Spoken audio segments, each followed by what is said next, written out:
Hey, welcome ladies and gentlemen to another exciting tutorial. In here we're going to learn how to generate our own barcodes from scratch using PHP. So barcodes are very useful, especially if you're creating a point of sale system for a client and the client says not every item they have has a barcode. So you might want your point of sale system to be able to generate barcodes on their behalf so they can print those out using a normal printer, and you can stick those on items that don't have or don't come with barcodes initially. So small things like ballpoint pens sometimes don't come with barcodes, or any other items that are locally made that may not come with barcodes, so you can generate your own barcodes.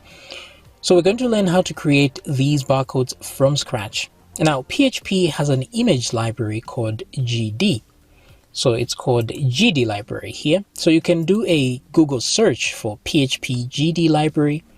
And this is the one we use to manipulate images. This is the same thing we use in previous tutorials to resize images and so on. Usually we just use a few of the functions that GD has to offer, like image resize or image resample, for example. That's the one we use to crop images. This one right here, image copy resampled.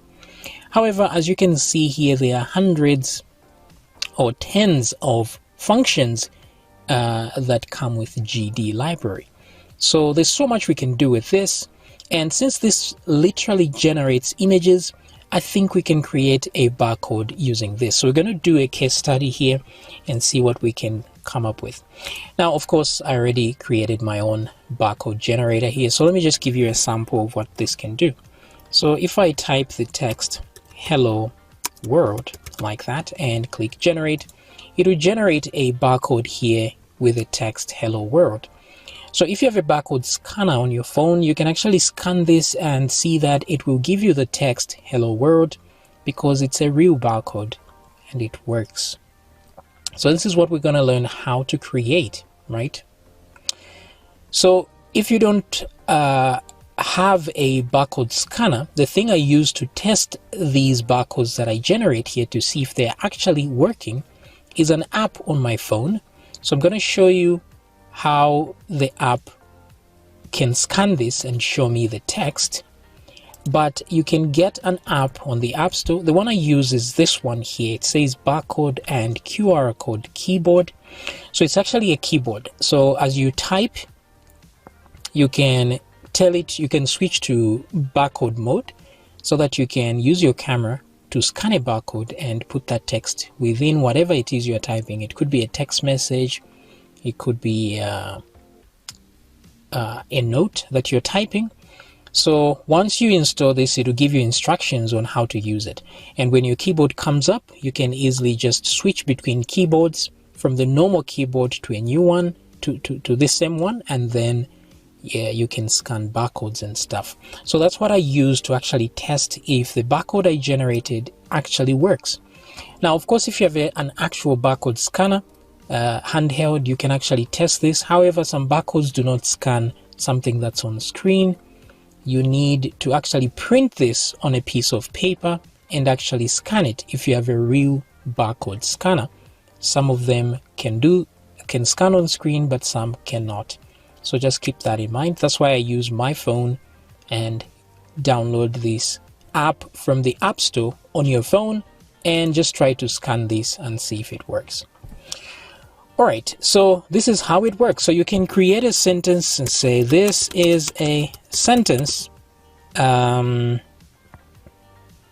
to a barcode.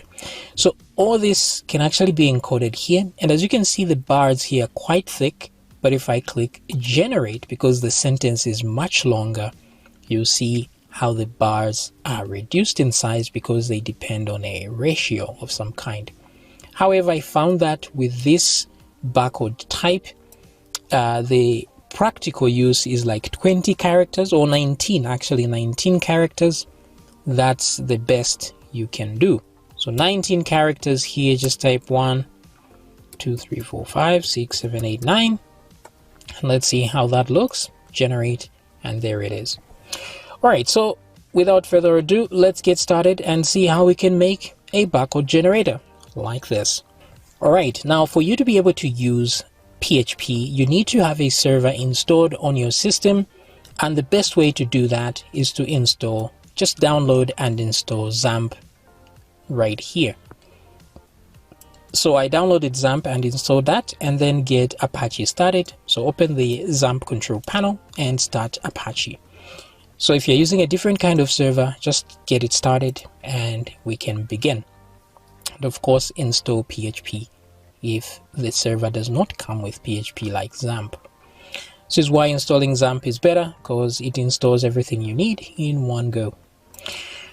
Alright, so now that we have a PHP running, the next thing is to make sure that GD library is activated in your PHP. So if you go to your PHP folder, wherever your PHP is installed, in my case, PHP is installed in drive C XAMPP here. So there's C XAMPP, that's the folder, and then there's a PHP folder right there. And inside here, if you look, you should find the php.ini file. Now, if you don't find that, you may find these two, PHP ini production or PHP ini development. So if you find any of these, just open them and copy the text from there, and then create your own php.ini file and copy that information there. So don't copy the production, copy the development version, because then you want to see errors turned on and stuff. So I can grab this and drop it inside my text editor. I'm using Sublime Text as my text editor. So the php.ini file is here. Now, another way to get to this file, if you're using XAMPP like this, you should, if I go to Apache here and say config, I can click on php.ini and it will open that up. So regardless how you open it, as long as it's a basic text editor like this, it's going to be great. Don't open this in WordPad or Notepad or some. Notepad you can, not WordPad. So what I'm looking for is an extension called GD library, because we need it in order to deal with images. Because most of the time I don't show this part and I have many questions coming in as to why they are getting an error when they try to do things. So let's search for extension equals like that, and there we are. So we have this section where there's a list of extensions that are active. So anything that has a semicolon at the beginning is disabled. So anything that doesn't have that is actually working. So just make sure you have GD library turned on, which is this one right here. Excuse me. So if for some reason you can't find this extension, is equal to GD in your system, in your php.ini file or the one you've just created, just type it. Just type it in like this, extension is equal to GD. And that's it. Anywhere in the document, doesn't really matter where, just type it in there and we are home and dry. So save that, and then if you've just changed it, just stop your server and start it again. All right, so once you do that, we are good to go. And let's go back now to our XAMPP folder and the htdocs folder. So I want to grab the folder that I created called barcode here, and I'm going to grab this and drop it in my text editor like that, so I can create files directly from there. Okay, so right click on this one, this folder, and for some reason my mouse does not allow me to right click. Let me fix it in a minute. Oh boy, this is gonna be a long night. Okay, so new file, there we go. So I'm going to name this one barcode.php and save it in the barcode folder. Okay, great. So this is our main PHP file, and I'm gonna do this PHP blah blah blah and save. Okay, great. So now back to my browser here. What is going on here? I do not understand. It's like my browser went AWOL or something. Okay, there we go. Okay, so in my browser here, I want to load a new page. So let me load a new page, and to find my page, I just type localhost and barcode/barcode.php, and there is my page now loaded. Great. Now it's important to understand what's going on with a barcode.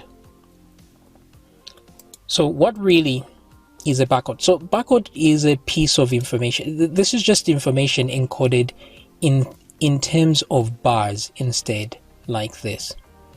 So what the white part of the bar here is a 0, and the black part of a bar is a 1.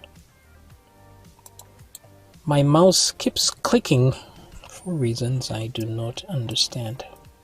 I do need a better mouse. Okay, there we go. So every part you see here that's white represents a 0, and a black bar represents a 1. Now, if you look closely here, you see some bars are thin, some bars are thick, right? However, the reality here is that each bar is the same width, actually. It's just that here, for example, there are 2 bars together. Here there are 3 bars together. So they are next to each other, so it looks like a thick bar. But actually there are 3 bars here, there are 2 bars here, and there's 1 bar here. This is the same thing in the white sections here. For example, here there are 3 white bars and 2 white bars and 1 bar here. So just keep in mind, it's just a list of bars over here. Now, there are sections, several sections of the barcode itself. Now, how did I know this information? Well, I used Google to find out how a barcode works so I can create my own. So if you type wiki barcode here, you get to this part that shows you a wiki page on barcodes and their history and how they work. So looking here, you can see that there are several types of barcodes. So you can go ahead and read all of these. The first time I created a barcode generator was for a point of sale for one of my clients, and I didn't actually know that there were different kinds of barcodes, but somehow I ended up creating a barcode generator for this one. It's the what's that barcode? EN13, I think. EAN13. Let me see if I can find it. This one right here.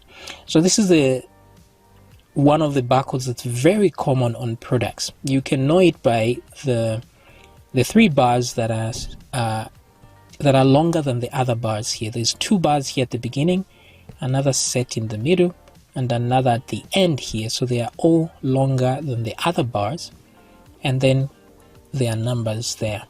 So this is the one I learned to create first. But then I had a problem because this one only deals with numbers. So I could only put numbers in this barcode. It couldn't encode anything else. So I had to look for another barcode that was able to do what I wanted, because I wanted to be able to encode text as well. So this is where I found the 128 barcode. So where is our 128? It's right here. Where is that? This one right here. So this is the GSI 128. So this is the barcode we're going to generate, because this one you can actually put text. As you have seen here, I can encode text within it. I can say hello world, and it will actually print that out. So this is very good for multi-purpose encoding of data.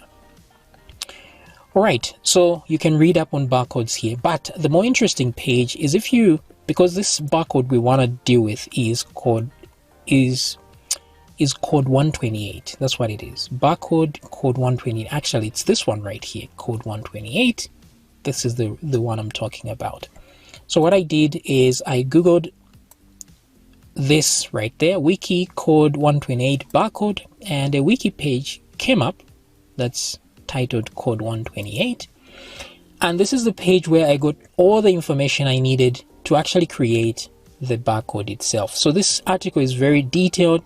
It explains how the barcode works from A to Z, how it works with a checksum digit. If you don't know what a checksum digit is, I'm going to explain in a moment.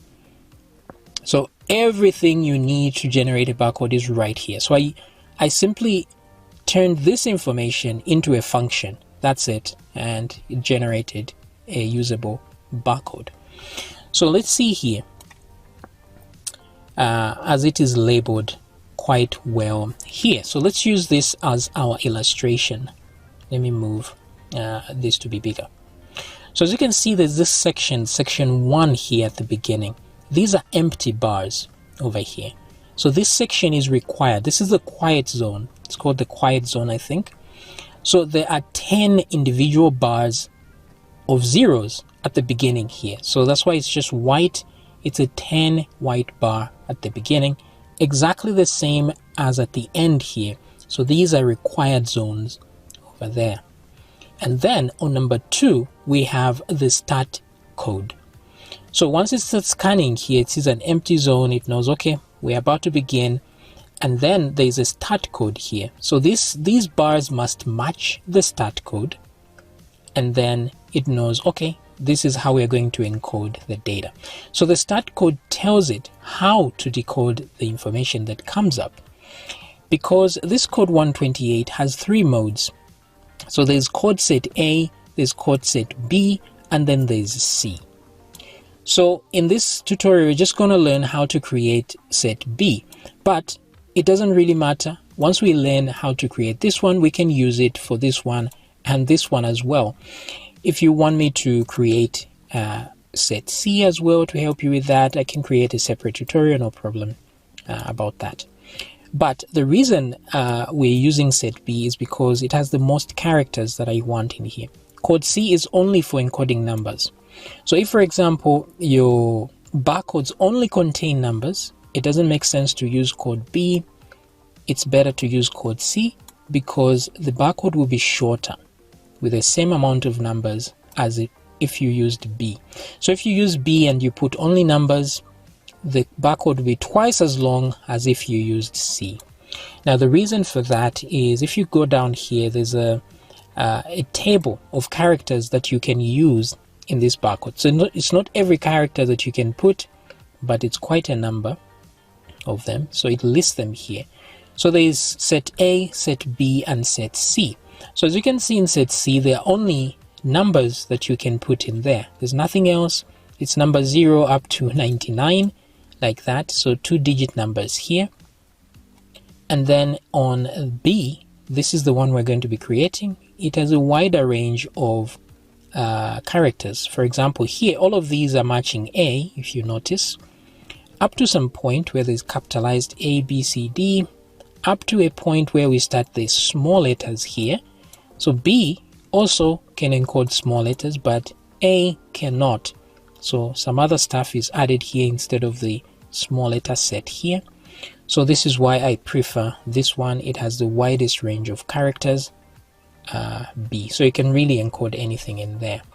But this one, the reason why the encoding is shorter is because for every binary number here, it represents 2 digits instead of 1. So here, as you can see, there's only 1 character represented here, but here there are 2 characters for the same binary code. So which means the same content here carries 2 characters, while here just 1. That's why code C is good for numbers, because then you can make it half as long because each character represents 2 digits. Alright, so hopefully those basics are great. And as you can see, since the barcode itself is white and black bars, which represents zeros and ones, so it's just zeros and ones, that's all. So all we are doing is we get, let's say the text here, Wikipedia. This is what's encoded on this section 3 here. So section 3 here is where the actual data is.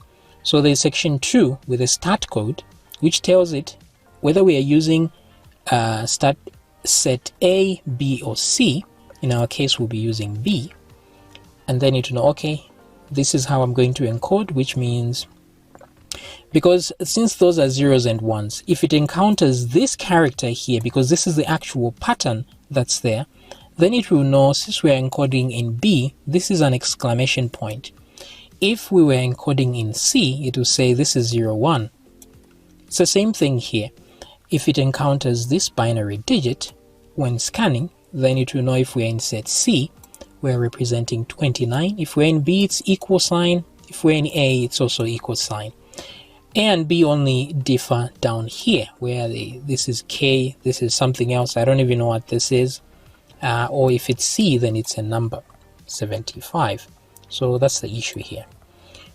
So this is where the actual data is. And then after the data, there's a checksum digit here, which is number 4. So I'm going to explain what a checksum digit is and why it's actually there. And then finally, this is the stop code. And then the empty bars as well. So what we're going to do is we're going to get whatever message we're given to create a barcode and then go letter by letter. Okay, so we grab each letter here and then we go to the lookup table. The table is right here. So like for Wikipedia, there's a W there and we're in set B, right? So if we go down here, we'll see that that's capitalized W. So the binary code for it is this one. Okay, so we grab that and then we go to the next letter, just like that. And then we connect all of them into one long string, 01010101, representing this text over here. And then we bunch it together. And then we turn each number into an actual bar. If the number is 1, the bar will be black. If the number is 0, the bar will be white. It's as simple as that. But what we're going to do is first we're going to put 10 zeros at the beginning, because remember we need 10 spaces at the beginning. And then we're going to look for the start code, which is in form of 010101 as well. We put it there. And then we concatenate, we add to the string the actual information. Like I said, we go letter by letter and convert that to binary and then connect them together, one long string. And then finally we calculate the checksum digit and then we find its binary equivalent and put it there as well. Then we put the stop code and then we put 10 zeros at the end. And then once we are done with that long string that we've made for zeros and ones, then we generate an image representation of it. Okay, so the first thing we need to discuss is the checksum digit. Why do we need a checksum digit? So let me explain here in terms of computer science. Let's go here. Let me use my very advanced graphics device, Paint. So what I'm going to do is, the way checksum started was, let's say a long time ago, when people used to transfer data, or people were learning how to transfer data from one device to the next. Because a very long time ago, computers were very isolated. You couldn't move information from one computer to another. So let's imagine we have a PC here and it wants to move some piece of data to another computer all the way over there, right? Now we can imagine that these computers can't see each other, so they're not in the same room. Maybe they're kilometers apart here. So there's a wire going on in like that. And then there's a wire coming back here for dual communication. Yeah. So let's say we are sending a file, just a few binary digits. Let's say a word. We are sending hello, a hello here, right? So we send hello.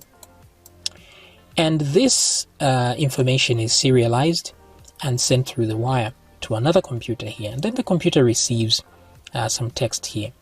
Now, it may receive the correct text like hello, because a lot can happen along the way here. Maybe the wire is cut. Maybe there's interference here, electromagnetic interference. And then the message comes back distorted as hello, something like that, right?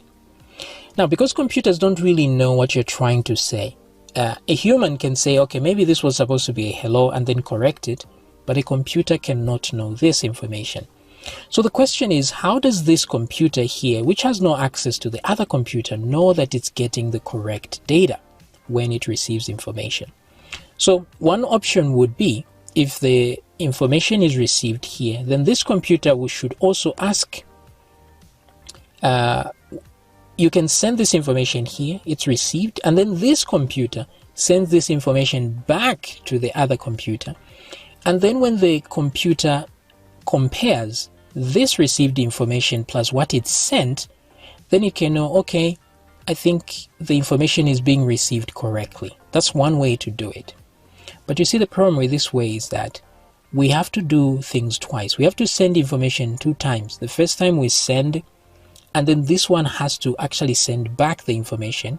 And then this is when a new piece of information can be sent. All right. And then the problem is, if this computer over here sends back the wrong information, how does this one tell that computer that this information is wrong in this way? Because obviously for the information to be received wrong, it means there's something wrong with the communication here. So we needed a way for this computer to just know by itself, without even asking the other computer if the information is correct or not. It should know by itself that this information is wrong, and then tell the other computer, you're sending me corrupted data. And sometimes using the same method that was discovered, you could actually correct the information without even asking the other computer what it actually sent. So this is where checksum comes in. So what these clever people did was this.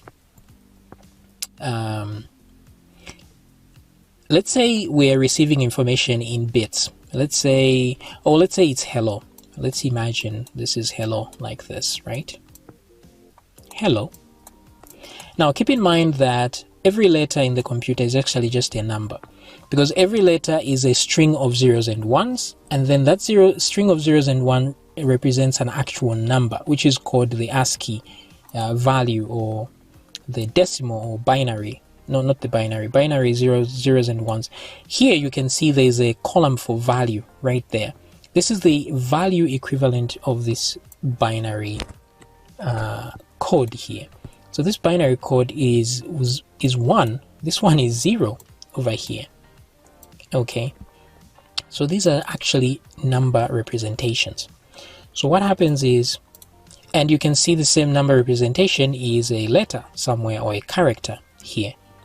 So what happens is the computer will just look at the character and go to the table and say, what number is this character? So it's going to say, okay, this one is number 6. Okay, great. So we have a 6 here, right? So let's just imagine these are the values. Let's say this one is 10, right? And this one is maybe 20 or just 2. Forgive me, I can't type properly here. I'm using a mouse to write here. And maybe this one is let's say 3, and since these are similar, they are all 3. And then maybe this one is 8.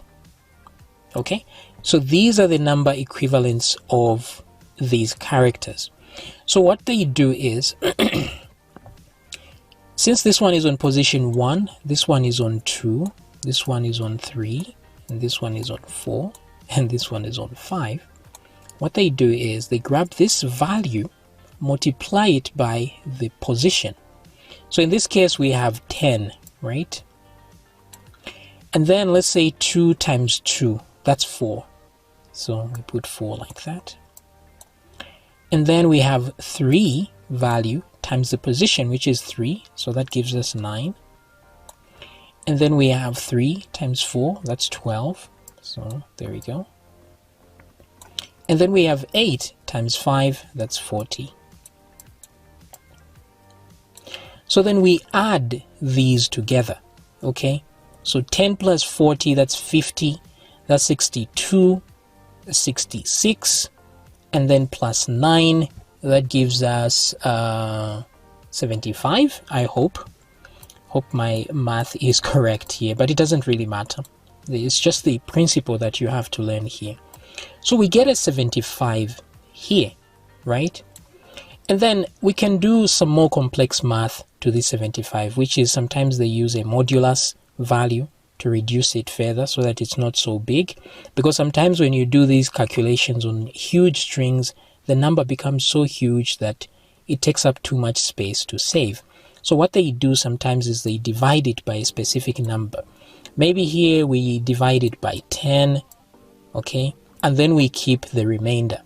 So here if we divide this by 10, it's going to go in maybe 7 times, remainder 5, and so we keep 5 as our checksum digit, okay. So the beauty of this is that we're going to grab this 5 and put it at the end here. So instead of sending hello, we're going to send hello 5 to this other computer here. So when the computer gets this information, it knows that 5 is a checksum digit. So what it's going to do is it will do a calculation, exactly what we did to come up with the number 5. Now, if it comes up with a different number that's not 5, maybe it comes up with 6, then it knows that this information that was sent here could not have been correct because it's giving the wrong checksum value. This is how computers know how to check for errors if they are receiving information over the internet, for example. You find that sometimes it will tell you your page has got errors on it. This is how it knows, because the checksum has failed. So this is exactly what we do on our barcode here. And there's an explanation of how the checksum works right here. So as you can see, you multiply everything from the start code. The start code A in this case is 103, and it's at position 1. So we multiply 103 by 1, and that's 103. The actual data starts here up to there, okay? So we do the same thing. We, excuse me, we get the number equivalent of this character.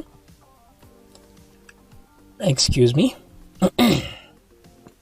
Sorry, my throat is dry. Okay, so we get the number position here, which is 1. So both the start code and the first character that we are encoding are on position 1, both of them in this case. That's how it's done.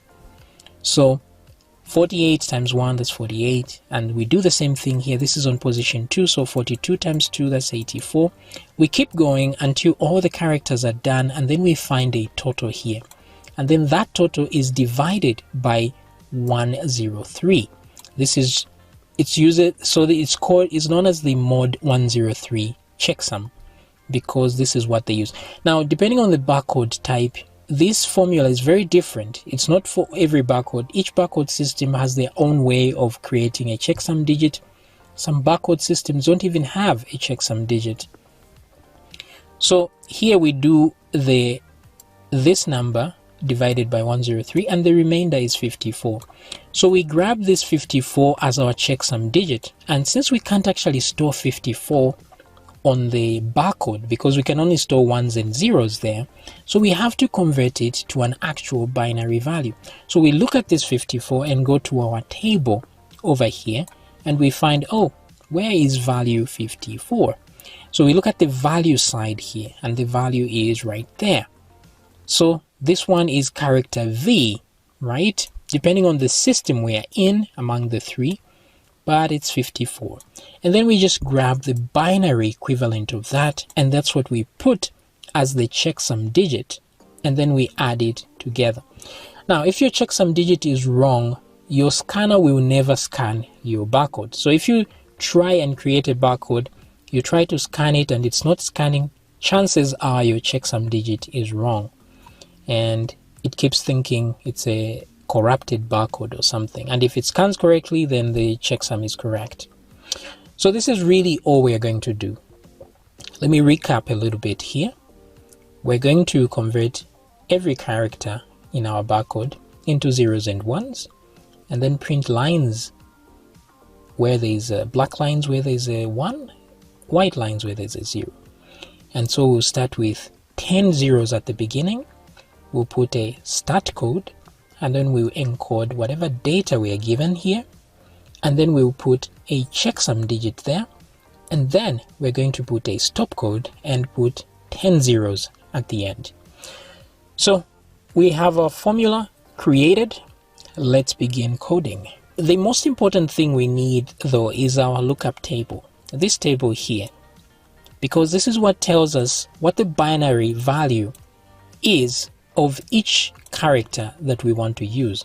And since we want to use this B version, all we need is the actual character, its value, and its pattern here in binary.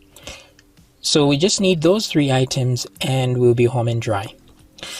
So what I'm going to do is try and copy this stuff, because I tried copying these one by one and it was a nightmare, because it's very easy to make a mistake when you have all these zeros and ones, 0, 1, 0, 1, 0. So somebody already did this for us, so we just need to copy and paste. But we need to create an array of data from this. So let's see if we can do that. So I'm just going to copy all of this here. Now I already did this, but I want to show you how I did it so that you know. That way I don't skip over anything. So I'm just going to grab everything in the table. Let me get here to my text editor. I'm going to create a new file and paste. Now this doesn't look very nice, but let's remove this top part here. It's just important to remember what's what. So I'm going to remove, I want to match this here. So I'm going to do this like so. Okay. Then I'll remove this top part. So I want to pass this information. I want the third item, so we can use the table to know what's what. So the first line of data we need, this first column we need, because that's a value. But we need the second one. The second one is the hex value. We don't need that. We also don't need the A version. For now, we just want the B. Now, you can create your own tables from A, B, C, but I'm just going to show you how to do B because it's the most versatile. So we're going to use that. So we need column 1 and column 3. So 1, 2, 3, column 4 actually. So we skip over these two. These two we don't need. And then from there, we just need the binary pattern. That's all. The width we don't need. These are just showing you how many of the ones and zeros are there consecutively. So if there are 2 of them, it shows you there are 2 or there are 3 in a row and so on. But we're not going to use that in our code. We don't need it. So only 3 columns we need. Value, 128B, and pattern only. So let's extract those. So leave the first part and I'll go to the second part here. So I want to create an array of some kind. So what I'm going to do is I'm just going to say data. I'm going to call this one data like this. I'm going to say data is equal to, actually, because you can put data A, B, and C, I'm going to do data B is equal to, and I'm going to make an array like so. That way information is easy to read from the array whenever we want it. Okay, great. So how do we process this information? I'm going to do this. So I'm just going to select everything here that is in the same line up to here. Up to there. Copy. Okay, let's come back here and let's do a paste. So I'm going to move to the very beginning and paste like so. So this is not very array-like. So this is not going to fly as an array at all. And what I want to do is let me generate a template from the first one here of what I want. Okay. So the first column we need, quite all right. But the character itself is a space. Okay. So I need it to be like this, something like this. So I'm going to put a space as the key of the array. Okay, a space like that, just quotes, and then a pointer like this. So normally here to make an array, you'd need maybe a key like 0 or key itself, and then value over here like that. That's how you generate an array, and then you put a comma like so, and then you go to the next value. But here what I want is to put a space, and then instead of just a single value, I want to put an array in here, so that I can have something like value to tell me what value is space. Space is 0, because that's where we are.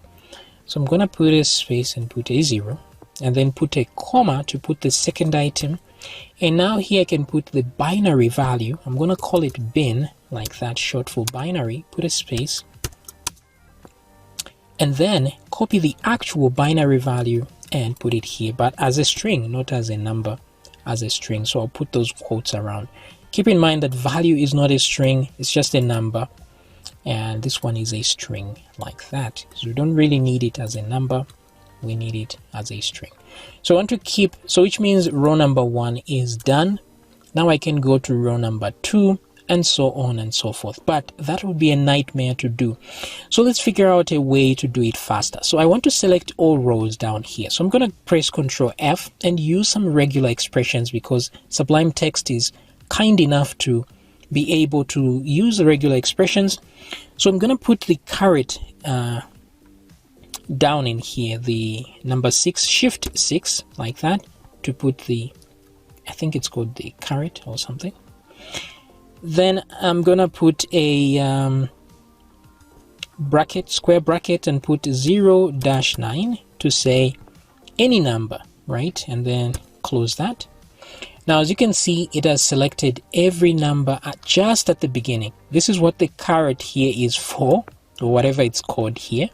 It tells it to just grab anything at the, just searching for something, a string or a line that starts with a number between 0 to 9. But it's only selecting the first number, so I need to tell it to select all numbers. So I'm going to put a plus to say 1 or more numbers, and then it stops here because there's a space. Space is not a number, but this is nice because now it has selected all the numbers at the beginning. So all I need to do is just click find all like that. Look at that. So all the numbers are selected, which is awesomeness. Yeah. So what I'm going to do is I'm going to cut these numbers because I will paste them later. So I'm going to do Ctrl X like that. Now make sure the selection does not disappear because this is required. So now we know that we don't need the second row and the third. We just need this one here, right? This is the version B, the one that has small letters as well, but we can't really see it from here, but that's fine. So I'm going to do shift right arrow like that and keep going, right, until I get to the one I want right over there. Then I'm going to press backspace to delete everything else here. Boom. Then put tab to move there. And then I'll put a single quote, move to the right, put another single quote. That way I use these as keys. So I'm doing all this at once. This is batch editing, which is very good. So I'm going to put a space and put equal. I don't know if this is the less than sign or greater than sign. Yeah. And then let's put another space. So we're trying to mimic this thing we've done here. So open square bracket. I don't need the closing square bracket, so I'll delete. I'll press delete. That's automatically added. I'll put a single quote. And I'm going to type the word value. And then right arrow. And then put one more arrow like that. Probably should have put a space here as well. Maybe even tab.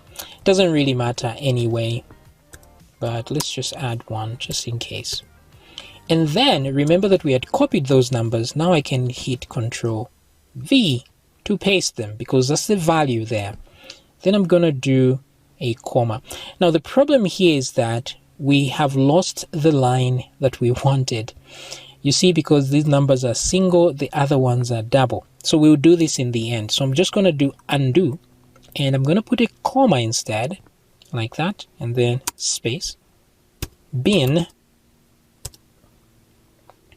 space, arrow, dash. Now at this point, I want the binary digits. So I'm going to do shift.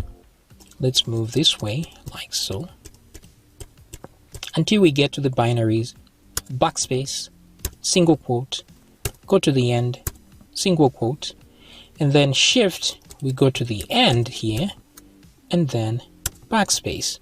And then we can put the closing bracket and a comma, like that. Look at that.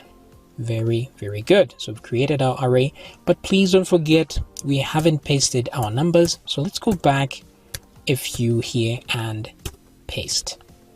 And finally, we are done. There we go. So now the thing is, you've seen the numbers are different, which means there's something wrong. Now the wrong thing here is that because we are putting 3 quotes here, because one of the characters is actually a single quote, so this makes these other quotes, it just disturbs the flow here. This is not working. So we have to escape this and tell it that the middle one should be treated just like a normal quote. It's not part of the array as it should be. So we're going to put a slash like that. And once we do that, we have escaped this one, which means the program will consider it a normal string and not part of the quotes that are outside here. That's how you solve that. This is why I needed a space between these so that we don't have this one. I have a little OCD here, so I don't like when things don't look very much aligned.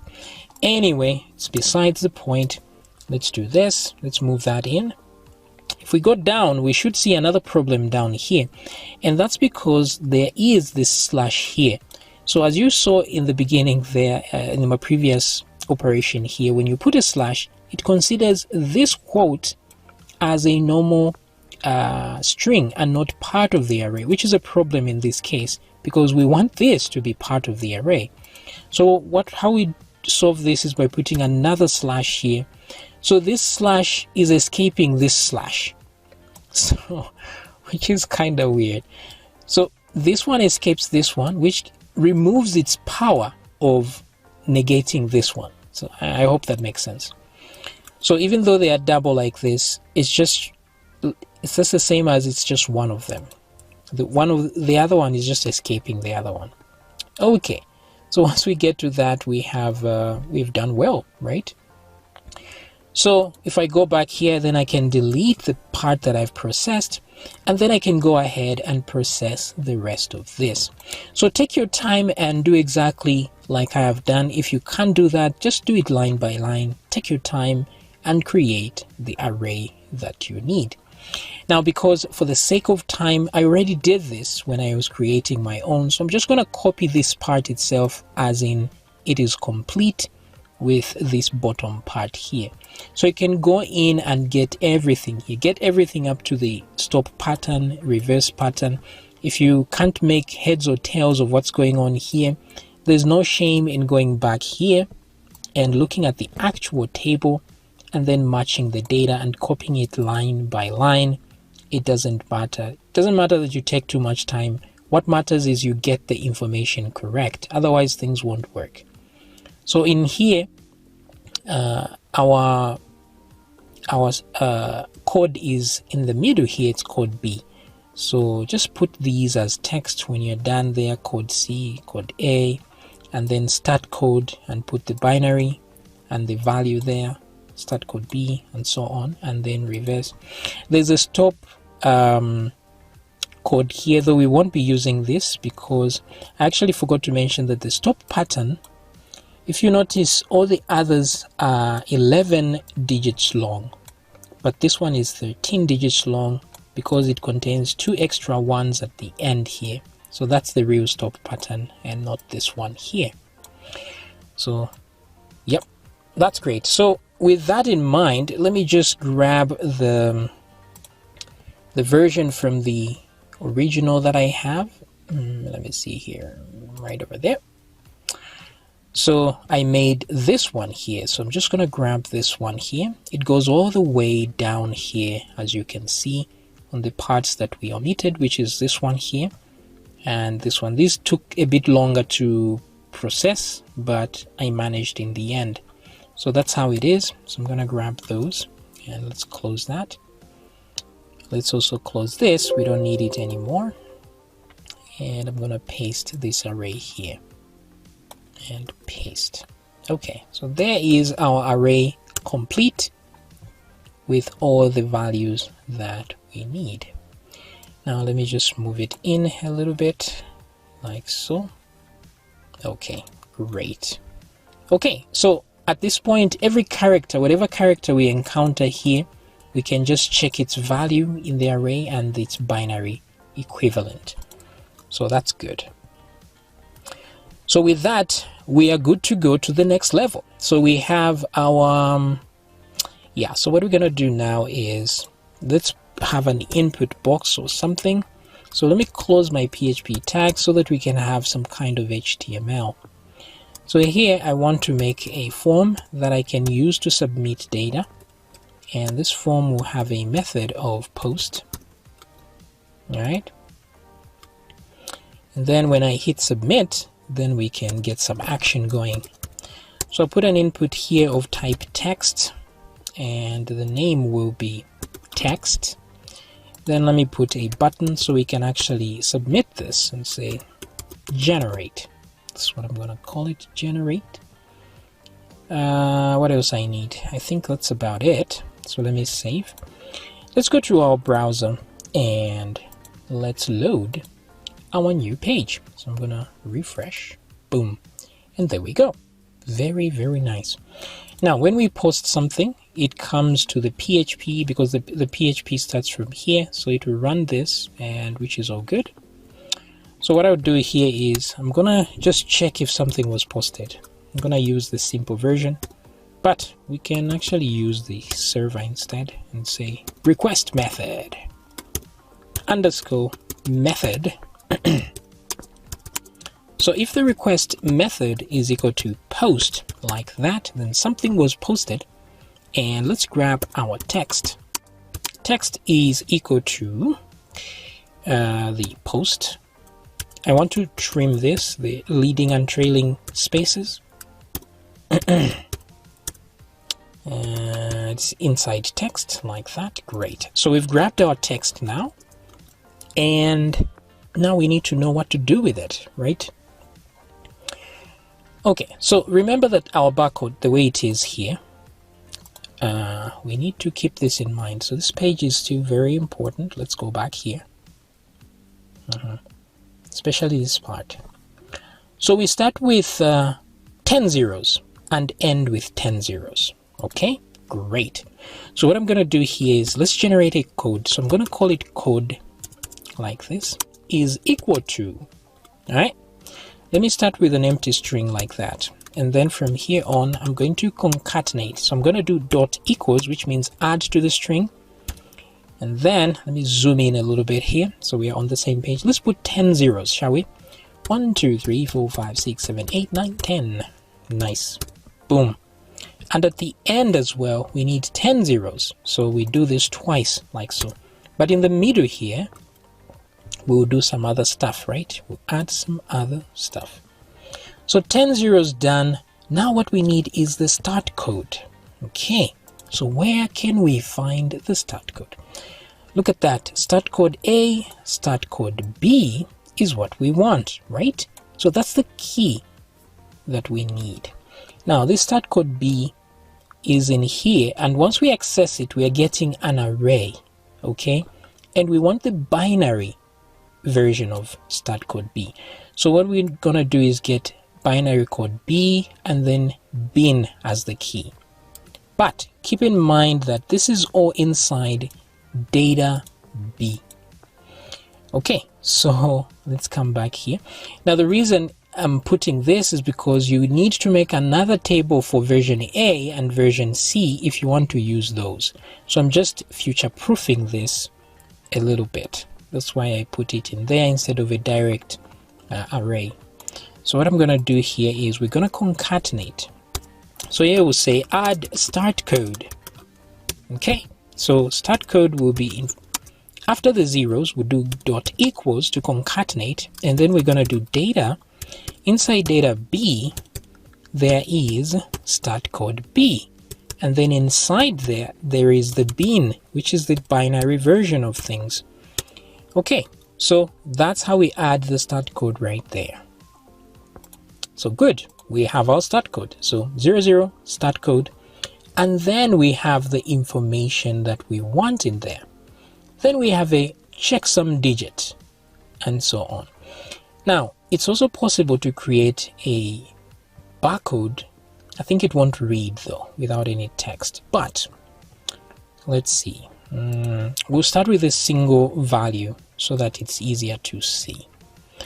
So what I'm going to do is if I grab the text, now keep in mind that in PHP, text is actually an array of characters. So it acts and behaves just like an array. So what we're going to do here is we're going to say add text. Maybe. So what I'm going to do is create a value called count, and I'm going to check the length of our string. So we can use the function string length like that, and we want to check the text, the length of the text that we were provided with. And I will do a for loop here, not for each, but just for loop to go through the entire text. So here I'm just going to put the text count like that. So count is the length of the text. So we're going to loop through the text itself one letter at a time. Okay, and what we're going to do now is concatenate. So we're going to do code.equal.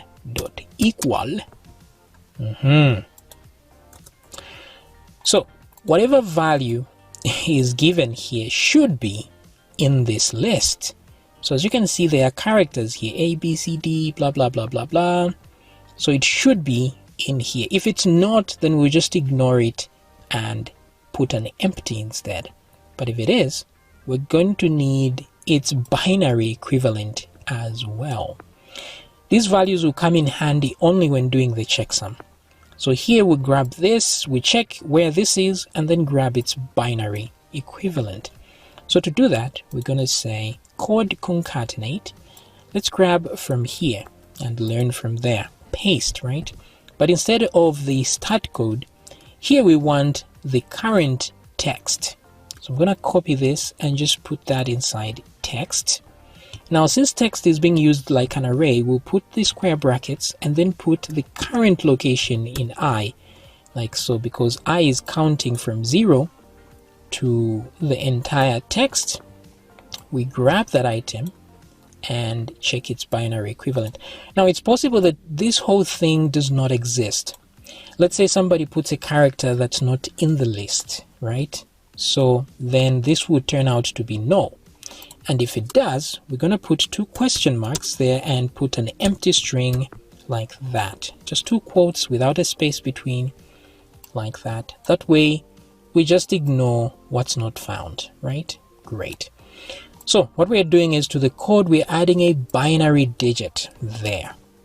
Now, I want us to be able to see the differences between each of these things. So for now, just temporarily,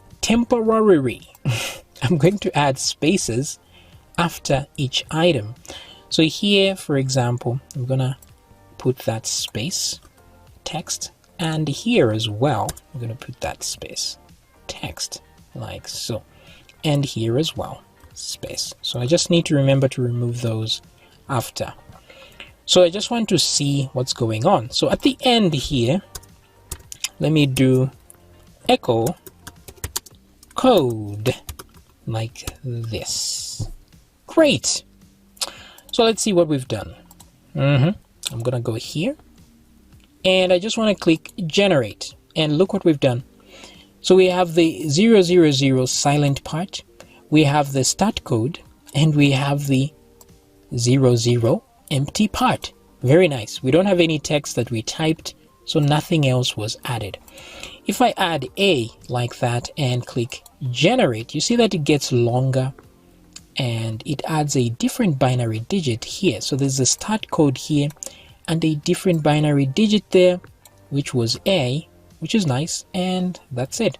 I want to be able to keep whatever I typed here for a second, so I'm just gonna do value over here and say put PHP tags here for the post. It's inside post text, but sometimes it may not exist, so we'll do 2 question marks, put an empty string, and close that. Okay, great. If I now refresh the page, you will see my A there that I had typed. Okay, so that's A there. Great. If I type B, you will see that change over here. Just notice that. If I generate, it's a different binary digit. Everything else stays the same. So things seem to be working as intended. But we need a stop code as well. So before the empty space, we need a stop code. Let's check that out in code. Yes, before the silence we need a stop code, and before that we need a checksum. But let's start with the stop code as well. So I'm gonna copy this here and paste it. Don't forget the separator here for our visual cue. So instead of start code B there, we're gonna go to the stop pattern. This one, not this one, this one, the full version. So let's go here and paste over there. Boom, stop pattern added. So let's go back here and generate again. Boom. So we have the stop pattern. As you can see, it's longer than the others by 2 digits at the end here. So it's easy to see this one. It's 1011 at the end, like so. Okay, so silent zone, start code, our text, which is B, and then the stop code, and then 000. Now we need to add a checksum here. So I'm not adding too much text so that we can keep track of what's going on. So how do we add a checksum? So the checksum digit will go through every text and then add to it.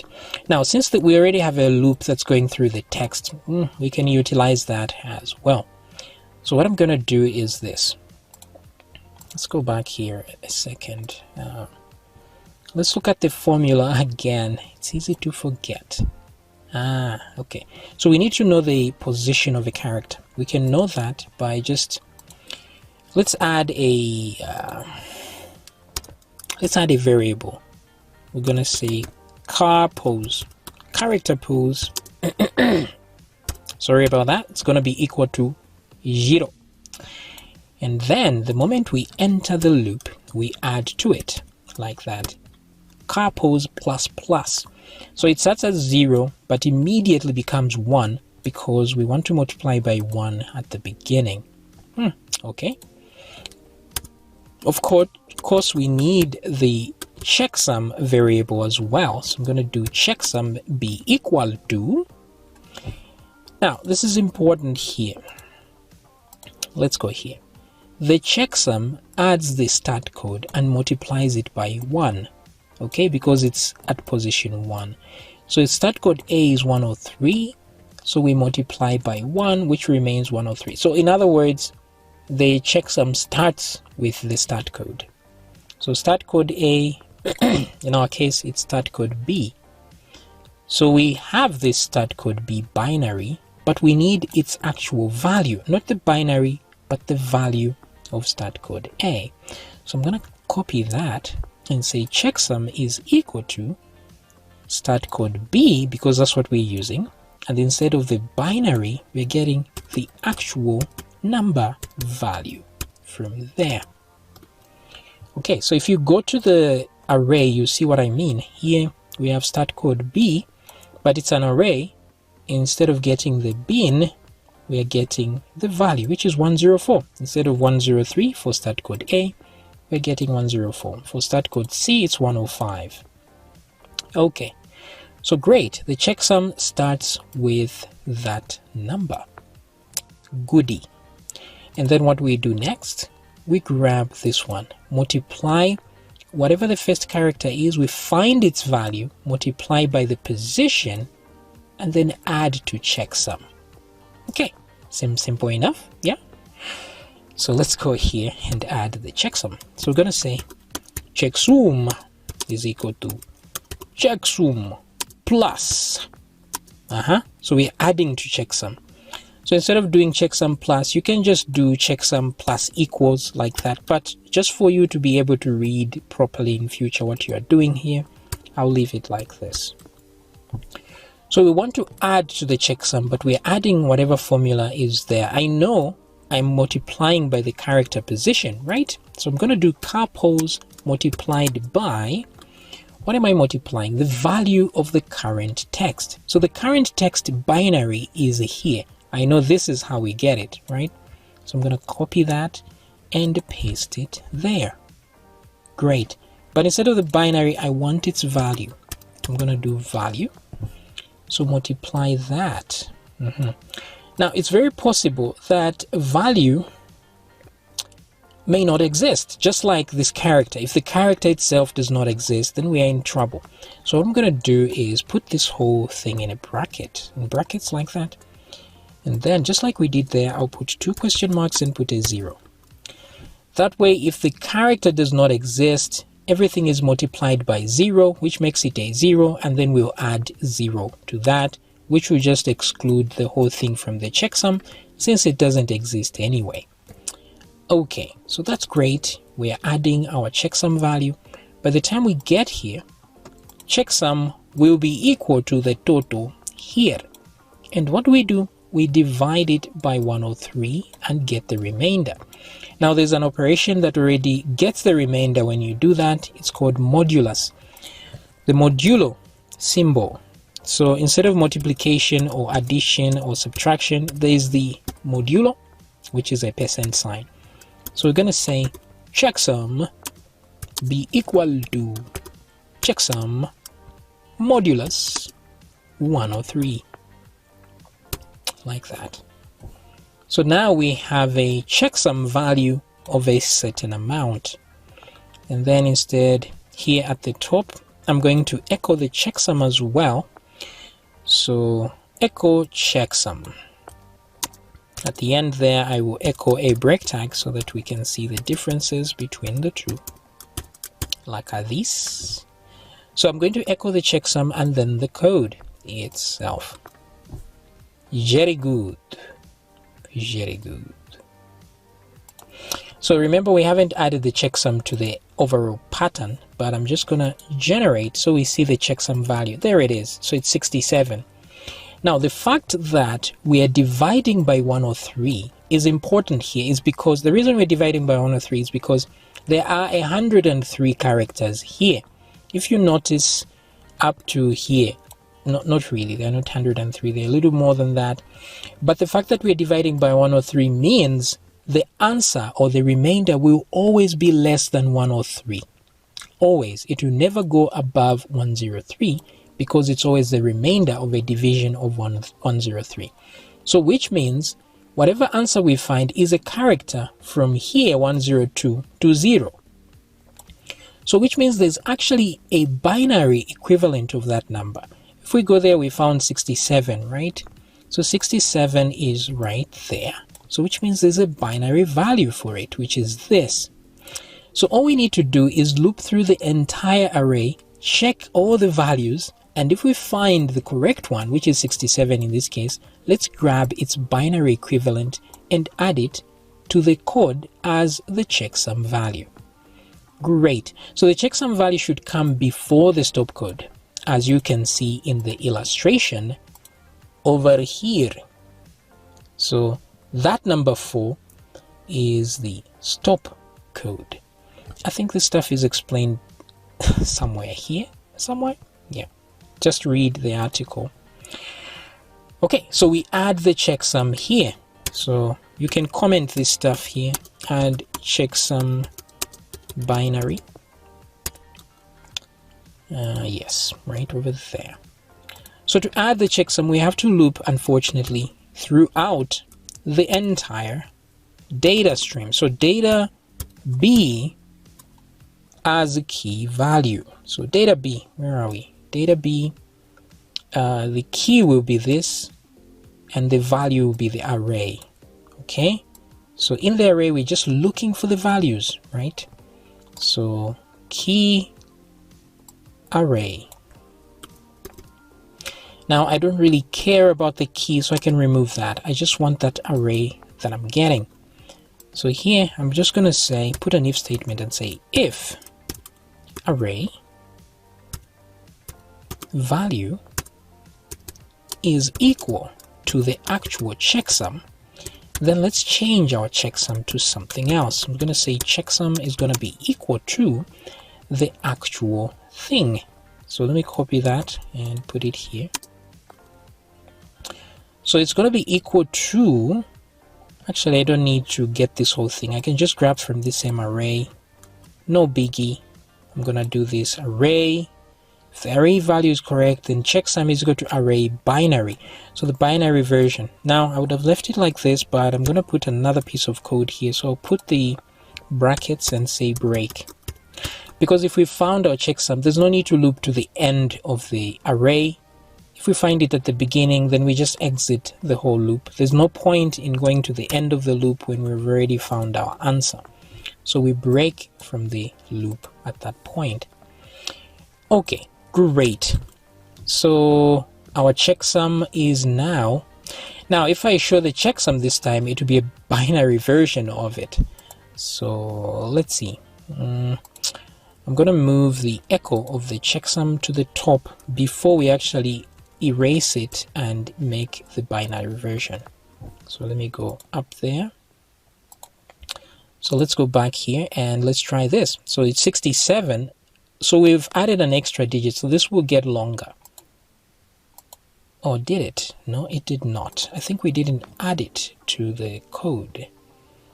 Yeah, we generated the checksum, but we didn't add it there. So I'm going to do this and just add the checksum, okay, before the stop code.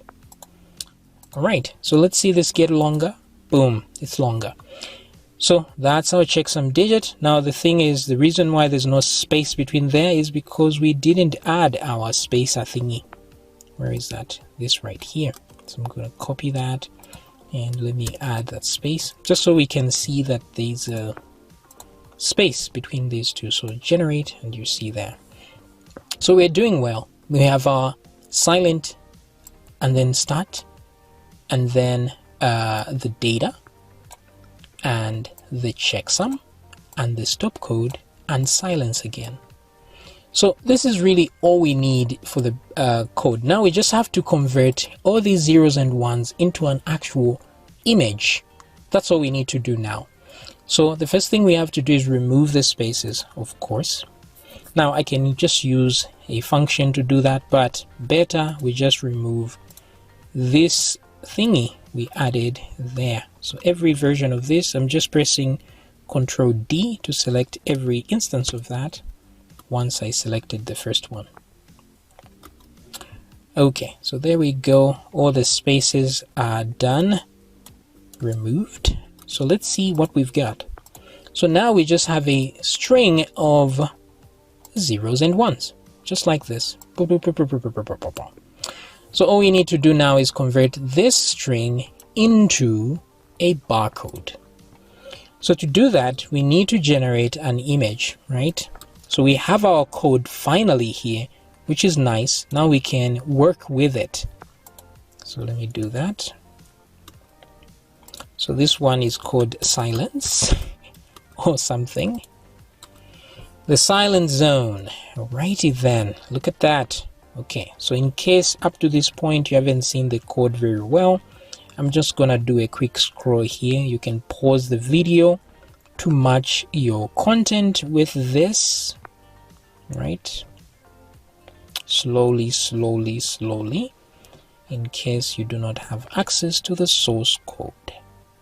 Let's go, and there we are. Very cool. So let's start generating our image now. So you may think generating an image is the hard part. Actually, it's the easy part. This was the hard part. What is left is the easy part. So like I said, just read up on the GD library here. Very important, but there are a lot of functions you can use. Now, my function that I want to use is image create. So where is image create? Right there. Image create. Create a new palette based image. Okay. So image create is for creating images that are simple, like monotone or like black and white images. There's also image create from JPEG, from GIF, like this. If you want to create an image from a JPEG, like an image resource, this is an image where you have access to the pixels of that image and you can manipulate them one by one. So you can create something like Photoshop using these functions here. They're really powerful. Maybe in future we're gonna do something like that. Anyway, there's also image create true color here for actual images like photos. But since we are creating a very simple black and white image, we're going to use image create. So let's go ahead. We have our code here. Very nice. But let's generate an image. First of all, let's define the file name for our image. We're just going to call it barcode.jpg, a JPEG image. And then we do image create, of course. It all just wants the width and the height. So I'm going to call these ones img width and img height, like this. Then I'll grab these two guys and give them actual values. So the height, I think 150 will do. I had to finesse and check what's good. I'll do 500 for this one. So there we go. We have a width and height. Very good. We create the image. But of course, we need to capture this image. So let's create a variable called image and capture that. So now we have an image resource with these dimensions. Now we have access to the actual pixels of this image. Giddy. Now that we have that image, it's just a resource. We should save it to this file name. So we do that by saying image JPEG. Now, depending on what you want to do, you may save it as PNG or you may save it as JPEG. I want to save it as JPEG. So I'm going to do that. So that's the image resource, but I can provide the file name as well. So file name, and also provide the quality of the image. I'll put 90, which is like 90%, I think. Alrighty then, so you can reduce the quality from there, especially these black and white images. They don't need so much quality, which will improve the file size if you're worried about that. So you can put it at 50%, it still probably look good. Now with this, what else? We've saved the image, great. Now here I just want a, let's put an image tag down here, do a JPG. Yep. Just like that, right? Let's put a break tag. That way we can see when we generate the image. But images tend to be cached in browsers, annoyingly so. So I'm going to put a question mark here and put some PHP random number is between 0 and 9999. The reason I'm doing this is if I put a query string and put some random value here, every time I refresh the page, it will reload, the browser will be forced to reload the image. So it won't do that caching, because sometimes the browser can cache your image and you're making changes, you won't see them and you get frustrated. So keep that in mind. Let's go back here. So now if I just refresh my page, this is what I get, empty image here. But let's click generate, right?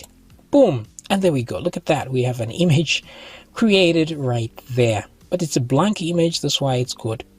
It's black like this. But let's color it white because I think barcodes are white. So before we, actually one thing I forgot to do is you should always destroy your images. So image destroy. I will destroy this image. Okay, there we go. So you have to destroy your image to save memory because these images do take quite an amount of memory and resources. Especially if you've got more code coming down here, it's good to just destroy that image whenever you have no more use for it to save RAM. Okay, so we have our image. I want to put a background color, a white background color for that matter. Since now it's black, this is actually transparency, but because JPEG have no transparency, that's why we are seeing black. So we're gonna do image. The function is called image color allocate. Very good. So those are the params there. You tell it what image you are allocating the color to, and then the red, green, blue values. So since I want white, let's try red so you can just see how this works. If I define values here, since red is full, the rest are 0, the image will turn red. So let's generate. You see, there it is, it's red, but I want it white, so I'm going to do 255 and 255 over there, and now we should have a white image. But I can't see this image, so let's do some CSS magic here to get it visible. So I'm gonna do border. Let's see here, border solid thin and it. Let's put the margin. I don't know this 10 pixel. Anyway, you can put whatever CSS styles you want so it's visible. Now at least I can see there's a box over here, and that's my image. Very good. Now let's see if we can generate just one bar in here. Now to generate a box, we use, what do we use? It's called, most of these functions start with image. It's called image rect. What is it called? I forget this. Yeah, image field rectangle. Okay, that's the one right there.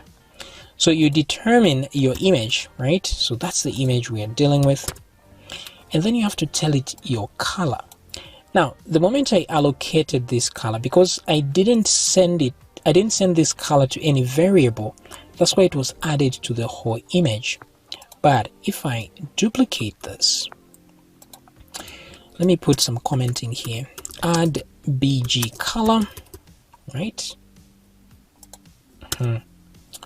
Let me duplicate this 2 times, right, like so, and then let me give each one of these some this one will be white and this one will be black. Now if I send them to variables like this, then they won't be applied to the actual image, as opposed to this one that I didn't send to any variable, so it's immediately added to the image. But these will be kept in there ready for use. So since I want to create black here, I'm going to put all zeros as opposed to the other one that's white. So you can create any colors that you want. So black here is my black color that I want to use for this rectangle. So I'm going to put it there. So image field rectangle. Now a rectangle in this case has X and Y coordinates. Now the way this works is there's X1, Y1, X2 and Y2. So let me explain why we have those using my very advanced graphics machine. So if you have a rectangle like this, yeah, this is one terrible rectangle. Wow, this is terrible, really. Let me just use one of these like so. Much better. So if you have a rectangle like this, you don't need to know the corners, because there are 4 corners, right? You don't need to know all the 4 corners where they are. You just need to know this corner right here and this one right here in order to be able to define the entire rectangle. Because we know that on the rectangle the lines are always straight, so they are not bent in any way. So it's not just a polygon, it's a rectangle.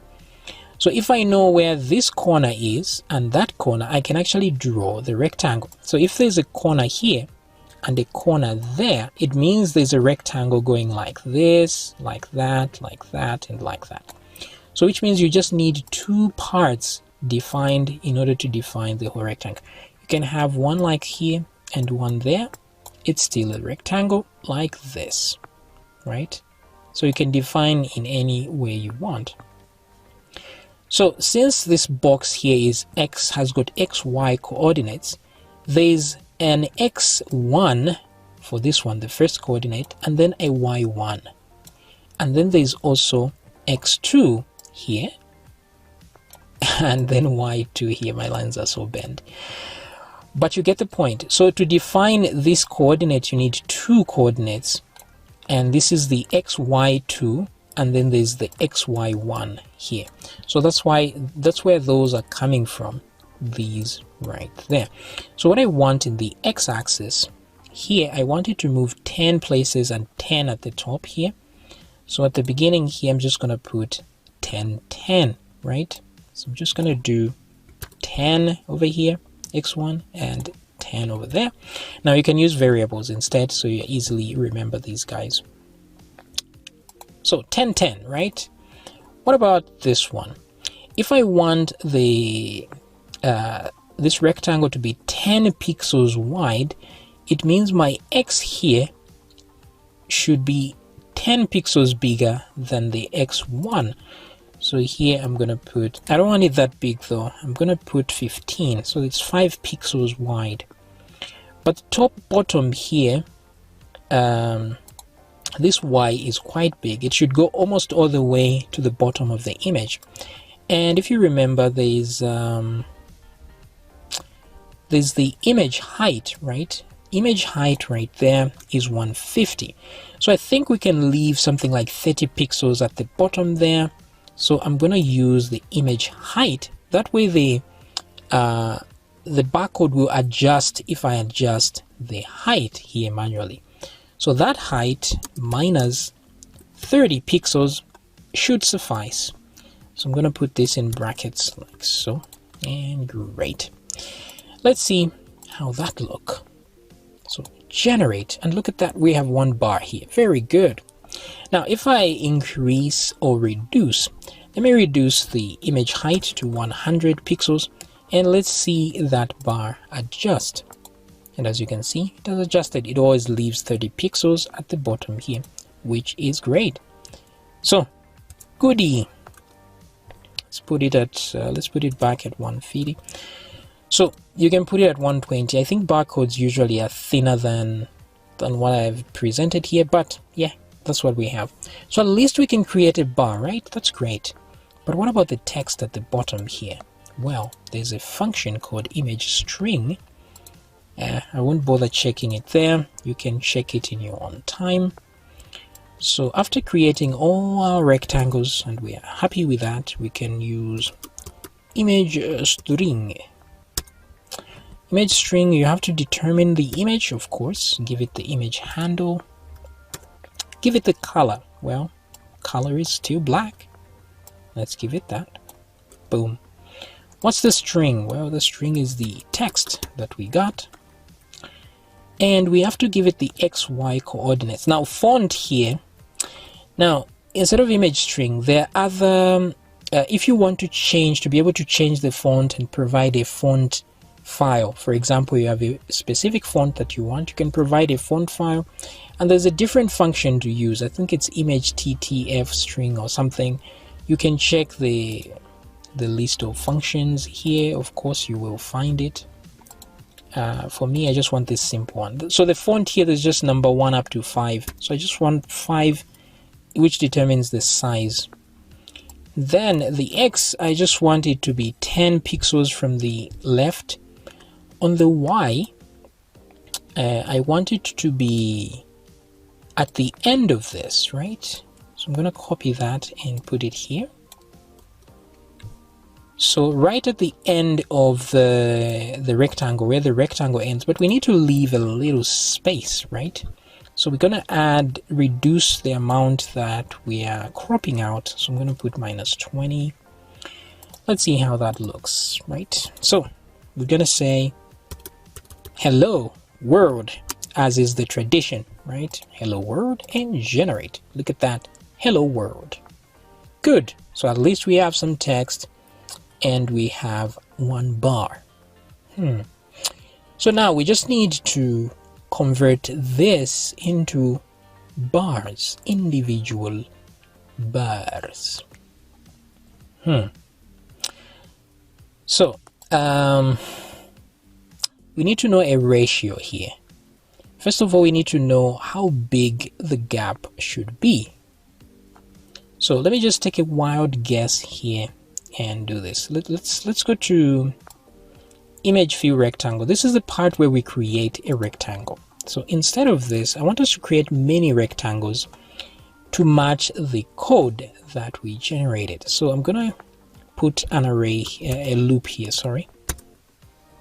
I'm gonna do this. Let's move that.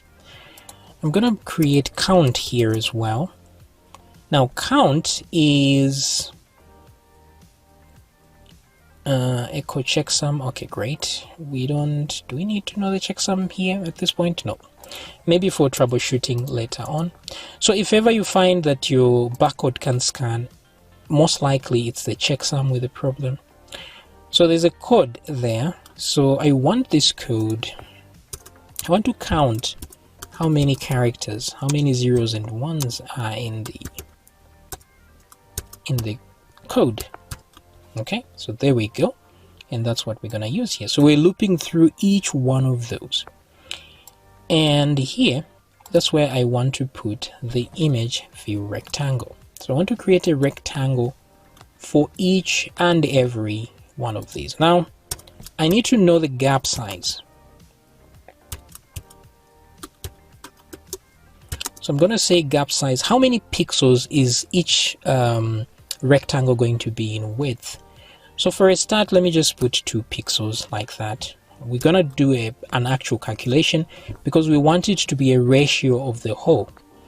But for now, let's just put a fixed gap so that we can get something going. So as I loop here, I need to be able to change the x value, the x1 and xy. These two are fixed. The y's are fixed.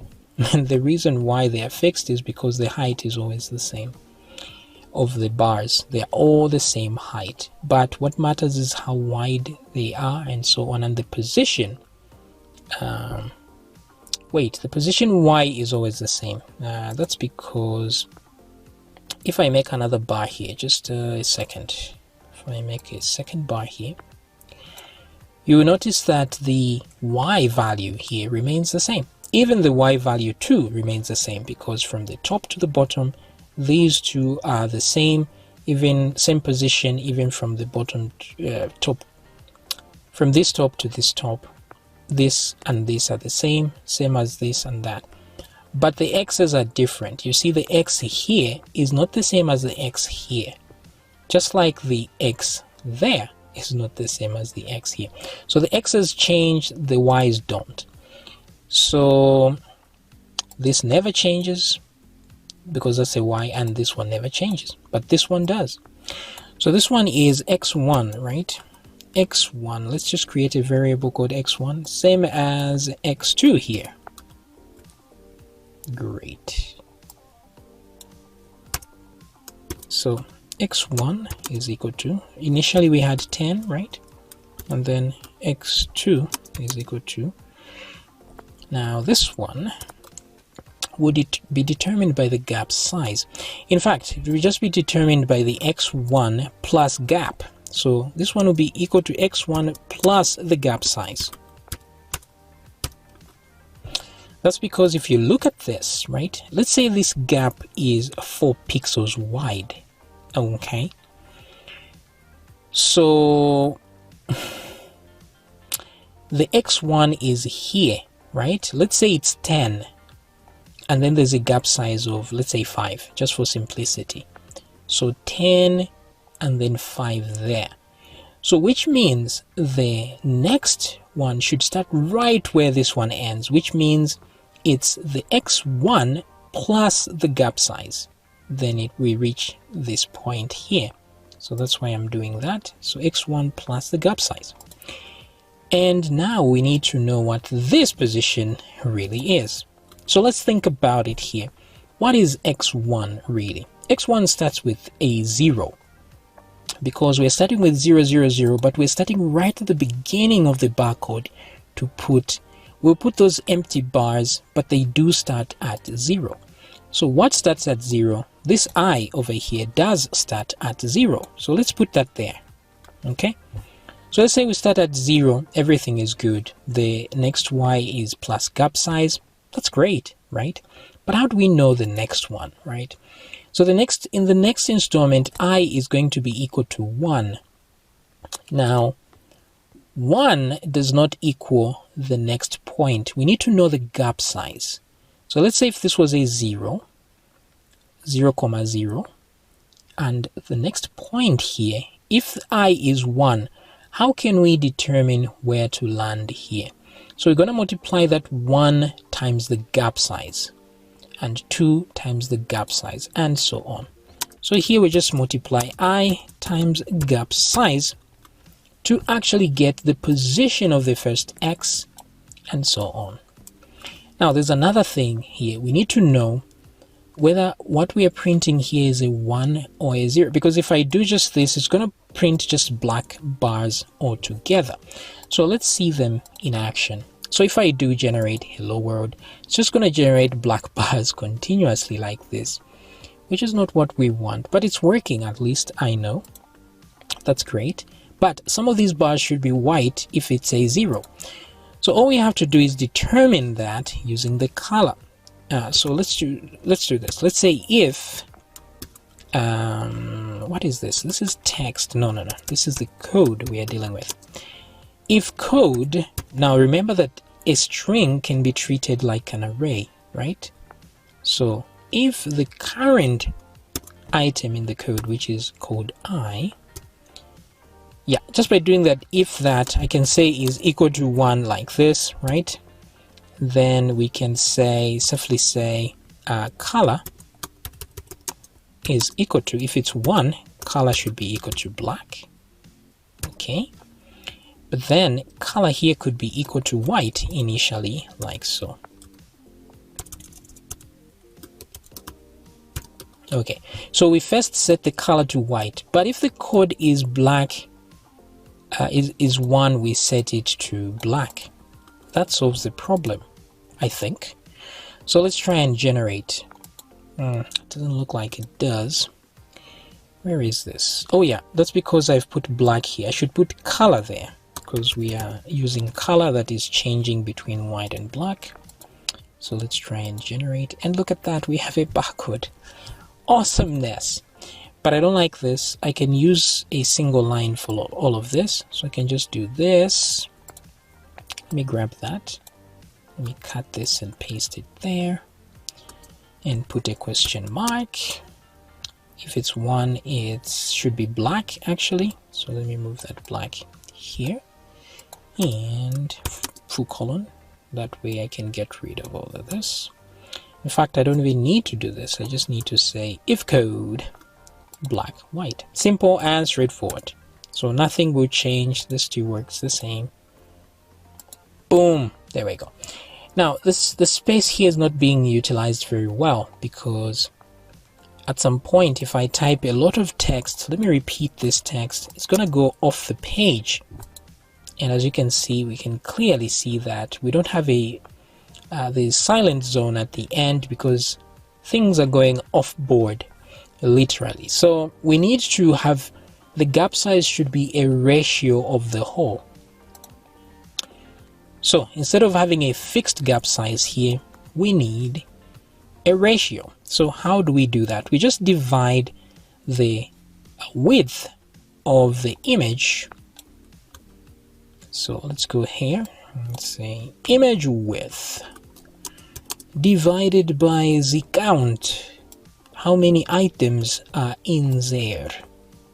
Simple and straightforward. So that's the gap size. Yeah. So we are in actual sense, we are dividing the whole width of the image equally between each character. So by doing that, if I now generate, you see that there's a blank space here and a blank space there. So it's doing a ratio thing. So if I go and remove that, you see now they are sharing this equally amongst themselves. Very cool. If I put one letter, look at that. Yes. What about if I send emptiness? Look at that. It still works. I don't think it can scan, because there's immediately just a start code, and then there's a checksum digit with only the start code, and then a stop, and then silence. So let's try hello, look at this, and generate. There we go. Very cool. Now to know that everything went well, you have to scan this with your barcode scanner. So in my case, I'm using my phone by downloading the app. So I'm going to show you how this actually scans in the think I showed the video. I don't know, I'll put the video thing after, so I don't know where I'll put the video, but I'll show how the thing runs on the phone as well. And yeah, so we have a functioning barcode, I hope. I need to test this. Alright, so after testing on my phone, it seems everything is working fine. So let's just finalize our code and make it look better. We want it to be a proper application like this, at least. Okay, so first of all, let's remove the echo stuff here.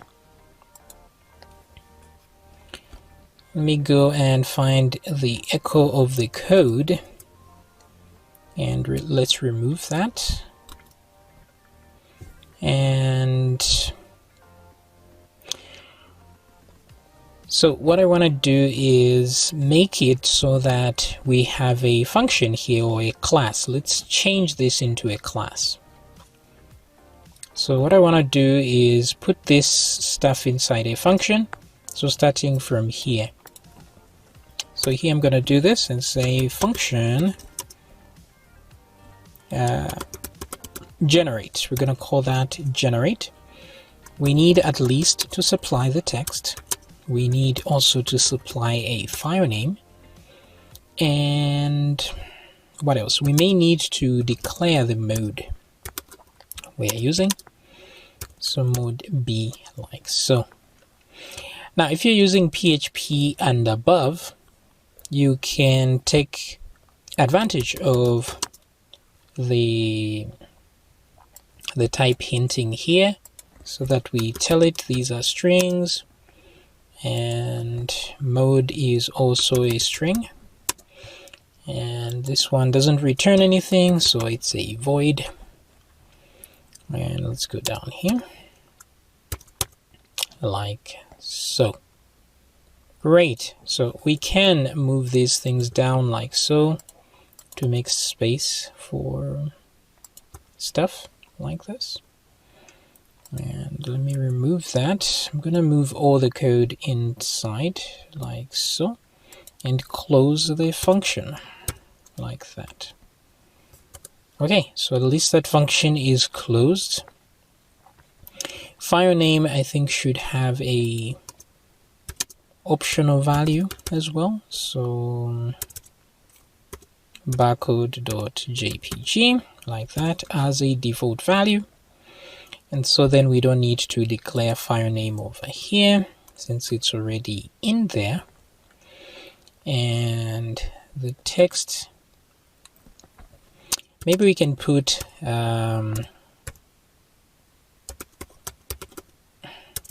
some default text. Maybe we just call it some text like that. Okay, so that we have a default value.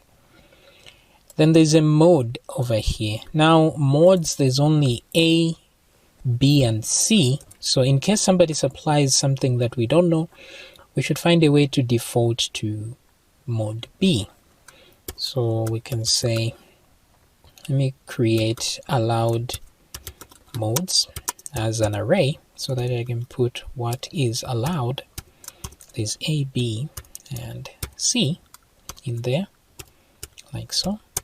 So we can say mode is equal to, we say in array, so we look for it, we look for the mode, whatever mode was supplied in the haystack, which is where all the modes are. And then if it's not in the array, so if it is in the array, then mode will be equal to whatever it was already, which is mode. Otherwise it should be equal to B as a default value. Okay, so at least we have mode over there. And then since we have this thing where the mode is equal to, let's say, B or something, we don't need to always specify it in here. We can put the mode in there like so. But the problem is this data is this array over here. So I don't want this inside my function here, because I've now created a function here. Now it's outside the function, so I can't really access it like this. So what I'm going to do is create another function here that just returns this data. So I'm gonna call it, let's do function get data, like so. Okay, so we get data using the mode, whatever mode was supplied, we will default to mode B, like so. And then let's do that. So this should be a string, and this function will return an array, like so. Okay, so let me remove that. Let me push this in, and let me close it at the end here, just after the end of a function, with that curly brace. Why is it over here? I'm gonna tab it in a little bit. Alrighty then.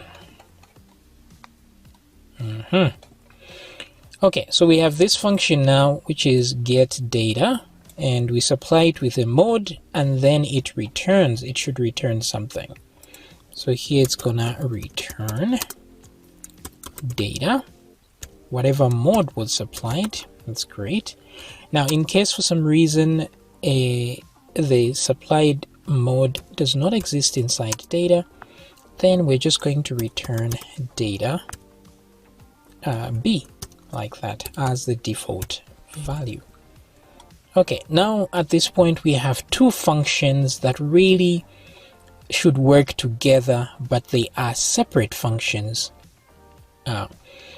So what this means is we need a class, because a class can hold more than one function. Right now they're just two separate functions that seem to be working independent of each other, but they're actually doing the same job. So I'm going to grab this function down here and move it to the top here. So up to the point where it says function, so that we're just left with this part here. And what to do. Let me put that at the top here, like so, and let me move it outward a little bit. No, I think that's fine actually. Let me just move this one inward, this second function here. And what I want to do now is create a class. I'm gonna call this class database barcode. So I'm gonna go class barcode, capitalized B, just for the sake of it being a class. Usually it's better to capitalize the class name, so let's put a closing tag at the end here. I'm just going to duplicate this one and move it away from there, like so. Alright, so now I have a class that contains two functions. So I need to tell it this function is a private one, the get data. It's private, and the reason it's private is because only functions that are within this class will have access to this, or should have access to that. This one is a public one because we're going to be calling it from outside the class. Okay, so we have a generate function that generates the barcode. We have this one where it gets the data, but how do we get the data here? Let's do a get data. Let's call the function here, so that instead of using this data B, we can just say data. So here I'm going to do data is equal to get data, and then we give it the mode, which is B, like that. But since this function is within this class, we have to use this, like so, this get data. And then since now we're no longer referring to data B, all references to this should actually be data only. So let me go ahead. I'm pressing Ctrl D to select all versions of this within this part here. Where else does it? The next one is here. So I'm gonna go to the end and just remove that B part. So we just need data like that. Okay, so let me see if there's another instance of this except there. Okay, so that's fine. Okay, great. So I think things are good. What else should I change? Okay, I think everything looks well. So now we have a class. You can even put a namespace here if you want. You can say namespace. If you're going to use it in another project where there are namespaces, it can be namespace barcode like so. But we won't go that deep. Let's just leave it as it is and use it for now. I'm going to scroll down. So what should happen here is you should have another array of, let's say for example, you can say, let me close this here, and then let me put another one and close that there. Okay, so you can have A, there's B, and then there's C, like that. Okay, so data A, data C, data B. So we have all this on B. You can do the same for C and A as well, so that you can grab from those if you want to. Now, in order to use this thing, you have to create a new instance. So barcode, I'm gonna say barcode like this, is equal to new barcode. And then now you can say barcode generate, like that.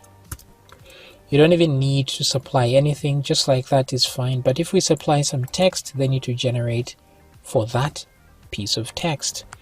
So let's see if it's gonna work out. I'm gonna refresh the page. Let's see if we get any errors. So if I just generate it, you just say some text, and there it is. So let's do hello world. What's going on? Doesn't seem to be working at all. Still doing some text. Why? Okay, let's see. Oh, that's because I don't add the text in here. So let me add it there, supply it as part of it. So let's generate. There we go. So hello world. Okay, so keep in mind that the usable, you have to try and see the usable length depending on your scanner. So some scanners can scan up to 40 characters, others 30, and I've seen my phone can only handle 19 actually. So depending on your scanner, it's up to you to decide how many characters you can store there. I'm gonna say this is a test, generate, and there we go. Okay, so let's convert it so it looks kind of like an app. So let's do div. I'm gonna close this one here. Let me move this in. Let's add some styles. So I'm gonna add some padding, 10 pixels. The background color here should be EE. Font size, let's try 14 pixels. Font family, let's try Tahoma. Text align center. What else? Okay, pretty good. Then on this one, let's try max width 600 pixels, and then width itself 100%, which it always will be, so we don't really need to specify that. Let's just do margin auto, so that it's in the center of the page. Okay, there we go. The image here, we don't need a margin, do we? No. What we can do is width 100%. What else? This button here, I'm gonna put a break tag. Let me put 2 buttons. This other one, I'm gonna give it a name and say clear. so that we can clear our image if we want. I don't know if that's important at all. The other one will be generate barcode. Let's add some styling here.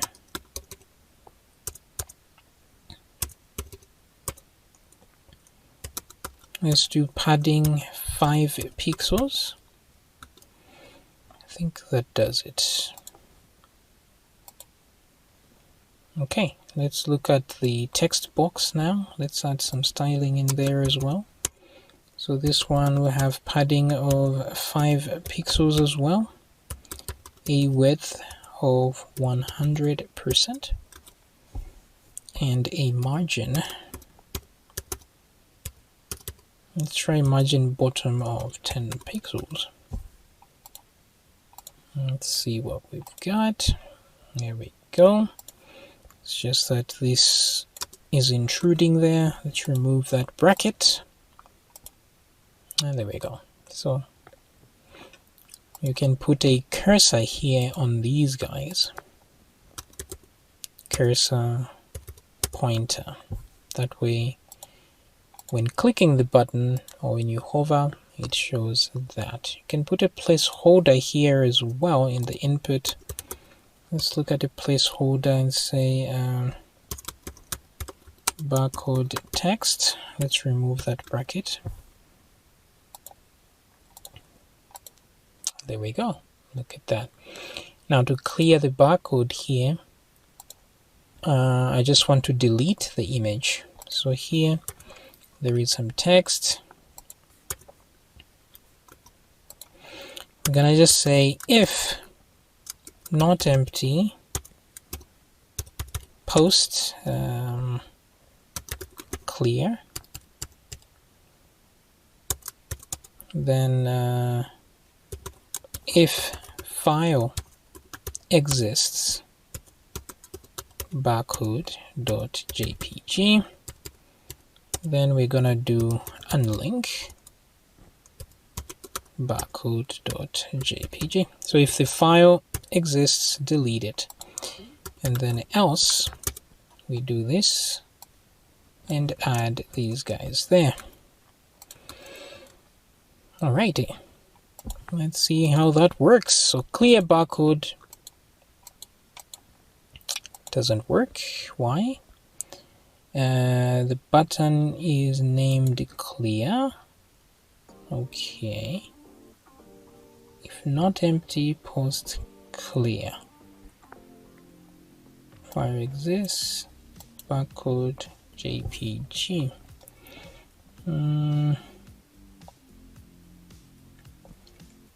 Should actually delete that file. Okay. I just want to see if it actually gets to that point.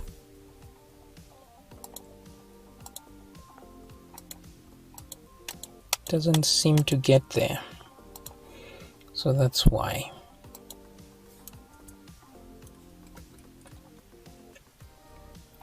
So what I'm gonna do is say print r post. I want to see what's in the post when I submit. Clear is there. Oh, it's there, but it's empty. So that's the problem. I should have said if is set, like that. Okay, that should do it. Like that, it clears the image. Now we have this empty image there. Why is it having these issues? Actually here I should probably just put an if statement and say if fire exists,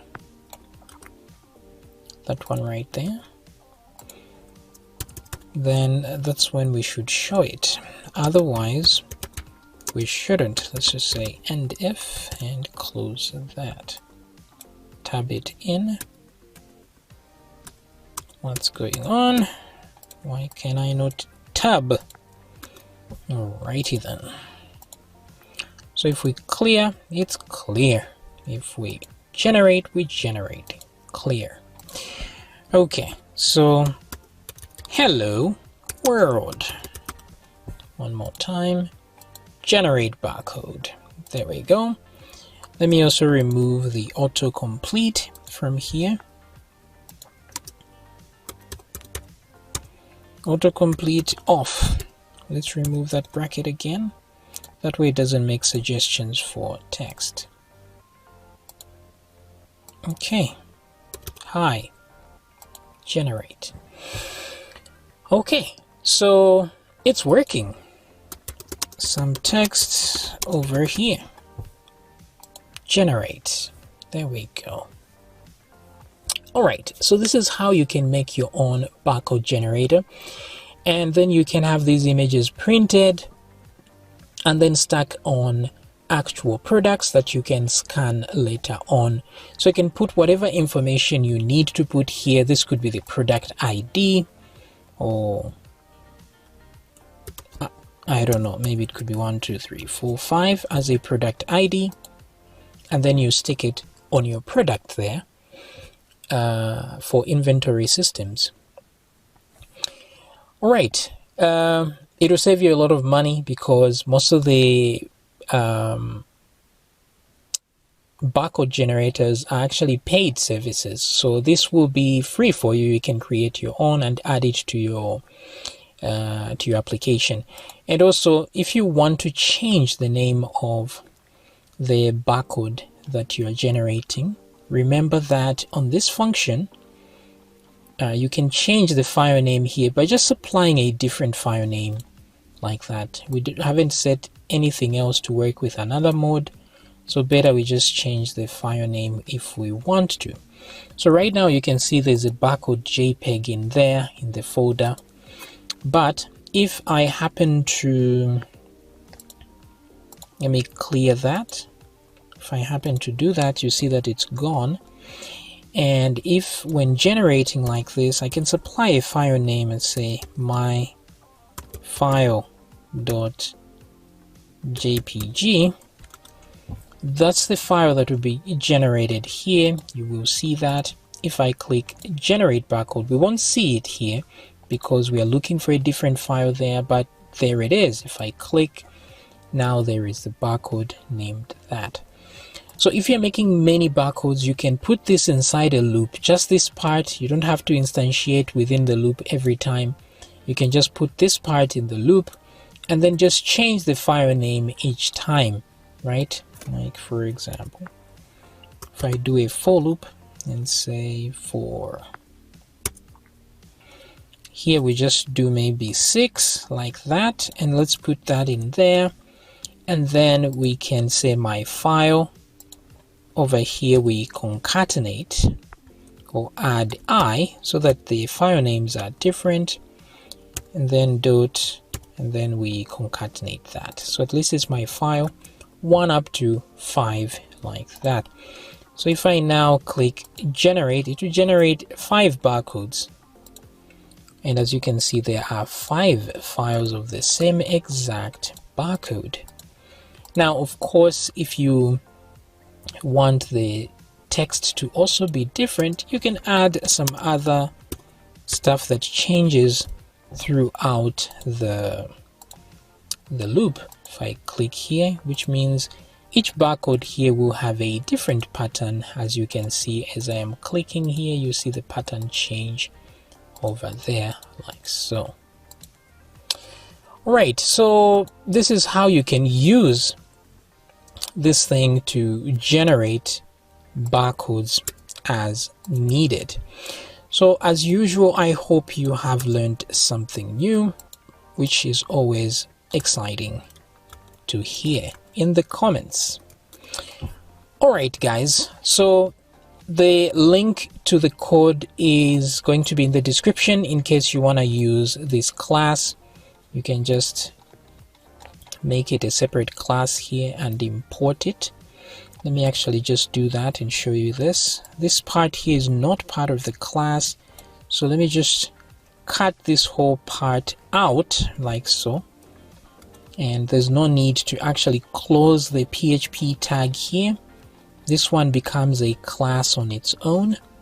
So then I can go inside here. Let me open this folder. Oh boy, I can't right click on my mouse for the love of God. Let's see, right click, come on, don't disappoint me. Looks like a failure there. So let me just go in here, and these are the barcodes that were generated. So I'm gonna just delete those babies, and I want to create a file in here. Oh my god, how I do this? Okay, file, new file. Okay, so in here I'm going to paste what I copied. I'll put PHP tags at the beginning there, like so, right? And this one I'll save as index.php. Okay, but for me to be able to instantiate like this, I have to require the barcode file, which is named barcode.php, like so. Yeah, so if I require that, then I can now instantiate it. So this is how you can include the barcode feature in your project. Just require the file, instantiate it, and just say barcode generate and put some text in there, and you can generate a barcode. Then you can put the file name where you wanted to save the file as the second param, and that's pretty much it, really. So if I go back here, you see that if I open barcode.php now, it will just show empty, but I need to load the index page now, which shows me this, and I can still generate some barcodes just like that. Alright guys, so I'm gonna see you in another tutorial.